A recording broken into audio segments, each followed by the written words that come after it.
Collier মাঝে মারলি রে তীর, কি ছিল কারণ? দুষে গুণে হইল রে সই মানুষের জীবন রে, দুষে গুণে হইল রে সই মানুষের জীবন।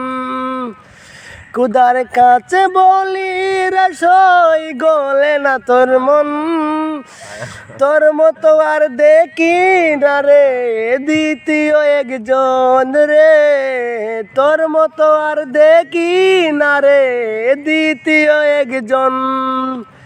ভেবে চিন্তা করে দেখছই কি করিনি বল, আমার জানিয়ে রে তুই করলি নিঃসম্বল রে, আমার জানিয়ে রে তুই করলি নিঃসম্বল। দুহাত তুলে খুদার কাছে করি দুয়ারে, মনের মাঝে নাই রে শান্তি, শান্তি দাও তারে, মনের মাঝে নাই রে শান্তি, শান্তি দাও তারে। কষ্ট পাইল তবু তারে পারি না ভুলতে, কি সান্ত্বনা দিয়া সে রাখে আমারে।